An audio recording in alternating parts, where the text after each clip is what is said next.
Amerikan askerinin Suriye'den çekileceği konusunda şimdi hangi noktada Amerikan basını da yine tekrar böyle bir şey yazdı. Detaylar ne o konuyla ilgili?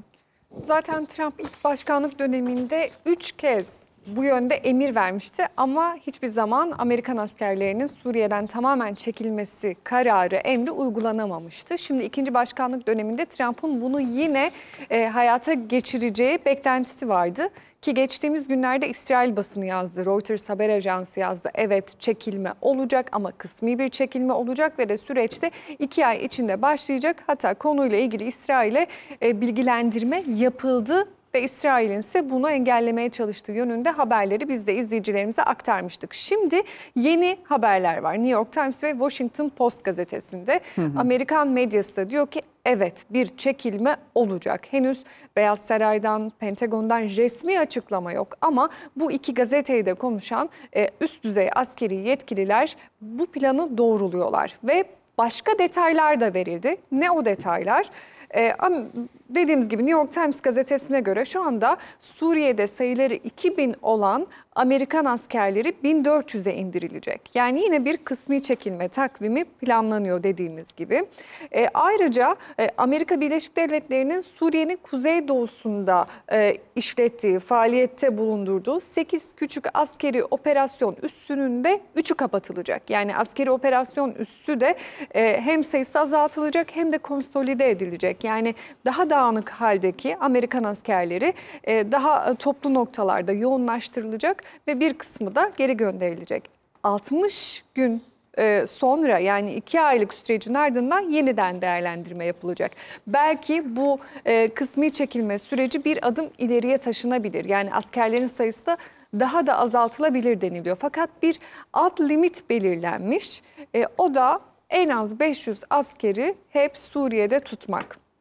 Yani dediğimiz gibi tam çekilme planı yok ama en iyi, eğer bu ifadeyi kullanmak doğru olursa, en iyi senaryoda Suriye'de en fazla 500 Amerikan askeri kalacak yönünde. Peki şimdi neden böyle bir şeye ihtiyaç duyuyor? Ya da kalması, tamamen çekilmemesinin amacı ne? Bu sorularda yanıt bekliyor. En başta şunu belirtmek lazım.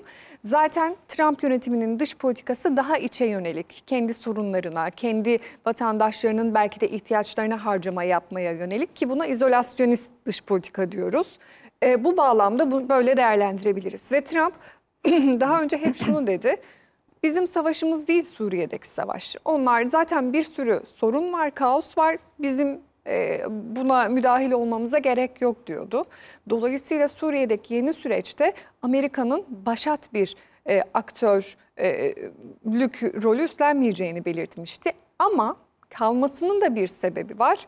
O da İran'ın yeniden güç kazanmasını önlemek ve terör örgütü DAEŞ'in yeniden güç kazanmasını önlemek. Bir de sahada da gerçeklik var. Suriye Demokratik Güçleri, ki çatısını PKK'nın Suriye kolu YPG oluşturuyor. Şam'la anlaşma yolundalar, yani anlaştılar, bu anlaşmayı hayata geçirme yolundalar. Suriye ordusuna entegre olacaklar. Dolayısıyla orada işler daha öngörülebilir ve Amerika'ya daha az ihtiyaç duyulabilir pozisyonda diyor. Ben bunları Washington'ın bakış açısıyla anlatıyorum tabii ki. Böylesi bir durum var. Kısmi çekilme planı var ama tamamen çekilme kararı da yok dediğim gibi. Peki bir yandan da şu da geliyor akla. Böylesi inisiyatifler konuşuluyor, bekleniyor bu adımın atılması. Hatta bu arada çekilme sürecinin başladığını da yazıyor iki gazete. Ama kaç asker çekildi şu anda onu bilmiyoruz. Fakat şunu biliyoruz ki Suriye'nin müttefiklerinden, ki burada Türkiye'nin adını geçirmek gerekiyor, Suriye'nin müttefiklerinden daha yardım aldığı bir dönemde askeri, siyasi, ekonomik anlamda Amerika'nın orada dediğimiz gibi para harcamasına, asker bulundurmasına, daha etkin bir rol üstlemesine gerek yok bakış açısı var Trump yönetiminde. Peki Suriye'ye yaptırımları kaldıracak mı Amerika? Bunu da merak ediyoruz çünkü bu yönde henüz hiçbir karar alınmadı. Hatta doğrudan Yeni Şam yönetimini resmen de tanımadı. Fakat Brüksel'deki geçtiğimiz günlerde yapılan bir zirvede Amerika'nın yeni Suriye hükümetine bir güven artırıcı önlemler listesi sunduğu belirtiliyor. 8 maddelik bir liste sundu Amerika Suriye'ye. Neler var o listede? En başta şu deniliyor. benim Suriye'de herhangi bir zaman herhangi bir gruba karşı terörle mücadele operasyonu yürütmeme izin vereceksin. Yani bu hakkımı saklı tutacağım, sen de bunu tanıyacaksın. Bir Filistin dayatması var. Kimin için? Tabii ki İsrail'in çıkarlarını korumak için. Evet. Bütün Filistinli milislerin faaliyetlerini yasaklayacaksın. Filistinlerin siyasi faaliyetlerini yasaklayacaksın. Ve İsrail'in istemediği Filistinli ya da Filistin destekçisi grupları ülkeden sınır dışı edeceksin. Bu konuda yine resmi bir beyanat bekliyor. Daha da birçok madde var ama sonuç olarak yaptırımları kaldırmayı ve resmi olarak tanımayı da bir dizi listeye, talebe ve hatta dayatmaya bağlamış durumda.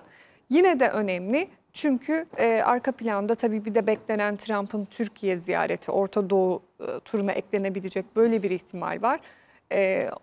O görüşmeye kadar bu çekilme süreci başlarsa, arka plandaki görüşmeler daha ilerletirse iki liderin olası görüşmesinde güçlü mesajlar gelebilir.